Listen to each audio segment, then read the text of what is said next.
Bonjour à tous, je suis très heureux de vous retrouver au cœur de la série Vue d'Auvergne, série numéro 2. Une série qui, cette fois-ci, va nous faire voyager en images du côté de l'Allier, au cœur de la forêt de Troncé.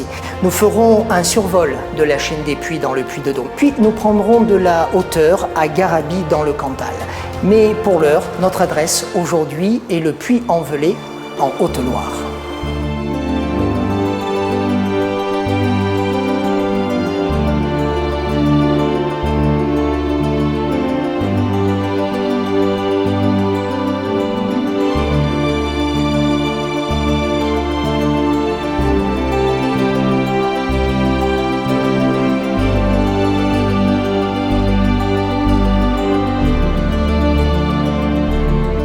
Si le Puy-en-Velay est le point de départ vers Saint-Jacques-de-Compostelle en Espagne, cette ville située au sud-est du Massif central est avant tout un site exceptionnel.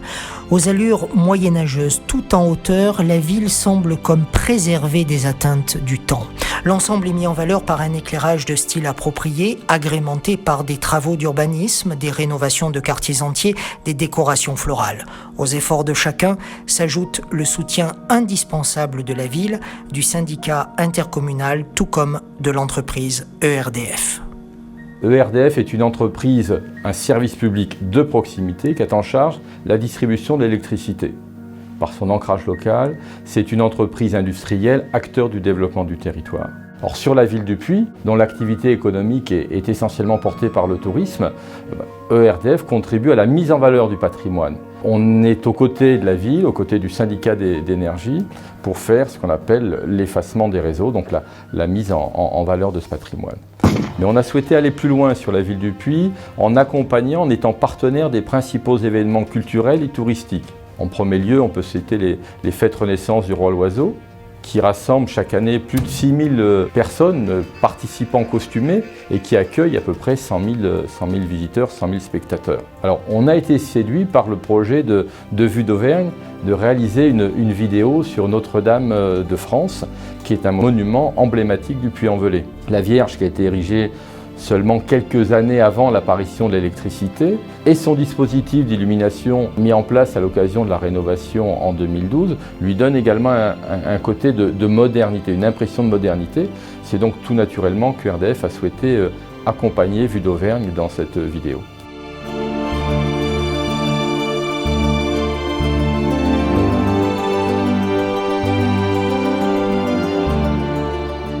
La statue Notre-Dame de France et son socle sont inscrits aux monuments historiques depuis 1997. En 2012, la statue a été entièrement restaurée. Elle n'est pas seulement un élément du paysage local, elle fait complètement corps avec la ville et d'ailleurs elle est le monument le plus visité du département de Haute-Loire.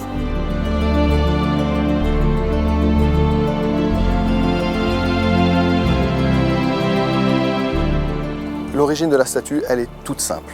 C'est l'histoire d'une rencontre entre le père de Ravignan, un jésuite qui vient prêcher une retraite dans la ville du Puy, et le père Théodore Combalot, qui est un prêtre du diocèse, qui participe à la retraite et qui va présenter le projet du père de Ravignan, qui est de construire une statue sur ce socle, sur ce piédestal rocheux qui est absolument libre et vide, de construire une statue sur ce piédestal. Donc le père Combalot présente à l'ensemble des prêtres du Puy ce projet, qui est accepté avec enthousiasme, y compris par l'évêque. Et l'évêque décide de créer une commission pour étudier la possibilité de faire cette statue et va confier aux artistes d'Europe qui voudront bien se présenter le soin de réaliser une maquette. Un concours est organisé et c'est M. Bonacieux, Louis-Marie Bonacieux, qui est choisi pour construire la statue. c'est la statue la plus grande au monde, avant la statue de la Liberté, qui sera érigée en 1886, offerte par la France aux États-Unis. Mais c'est une fierté nationale, bien sûr, cette grande statue de la Vierge de Notre-Dame de France. Symboliquement, c'est quelque chose de très important dans le contexte historique de l'époque. C'est un lieu d'unité. Entre les évêques de France, d'unité pour la France, de prière pour l'unité. Et l'évêque, Monseigneur de Morlhon, est très attaché à ce que cette statue s'appelle Notre-Dame de France, pour manifester cette unité et que ça soit aussi une statue qui soit un symbole de paix. C'est pas pour rien que l'évêque demande non seulement une souscription à laquelle des dizaines de milliers d'enfants participent, mais demande aussi une aide de Napoléon III, qui va lui fournir une aide en argent, 10 000 francs de l'époque, et une aide avec les canons de la bataille de Sébastopol. Donc les canons de Sébastopol sont fondus pour faire une statue. Les canons de la guerre deviennent un symbole de paix à travers la statue de Notre-Dame de France.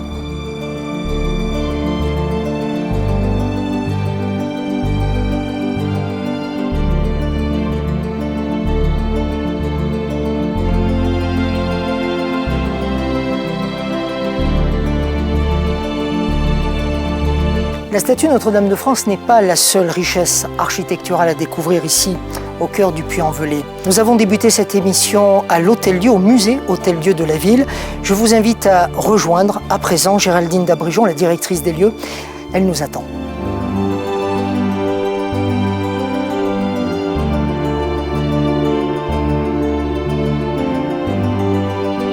Bonjour Géraldine d'Abrigeon. Bonjour Marc-Alexis. Merci de nous accueillir ici, au cœur du musée Hôtel-Dieu que vous dirigez. Nous sommes dans un lieu un peu particulier, c'est une pharmacie. Pourquoi y a-t-il une pharmacie ici au musée Hôtel-Dieu au Puy-en-Velay ?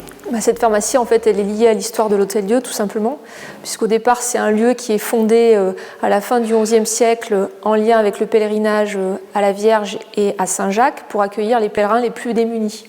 Et puis ce lieu va connaître d'autres fonctionnalités et va devenir par la suite non plus seulement un lieu de soins, un lieu de charité et d'hospitalité, mais aussi un lieu de soins à partir du XIVe siècle. Vous parlez de la Vierge du Puy, c'est pour cette raison qu'il y a une statue, une réplique de Notre-Dame du Puy, non pas Notre-Dame de France du Puy-en-Velay, mais la Vierge Noire, juste devant vous, derrière moi. Oui, parce que le culte marial, il est omniprésent au Puy. Dès le 5e siècle, on va dire que c'est vraiment un acte fondateur dans l'histoire de la ville du Puy à l'époque, puisqu'on parle même du Puy Sancta Marae. Donc ça veut dire vraiment le Puy est lié à l'histoire de cette Vierge, d'abord à une légende, à plusieurs légendes qui sont fondatrices, et puis ensuite au fait qu'il y a la présence de cette Vierge Noire, et qu'encore aujourd'hui, tous les 15 août, on a le pèlerinage et on a une vraie dévotion mariale. Alors au risque de vous faire rougir, ce musée il est magnifique.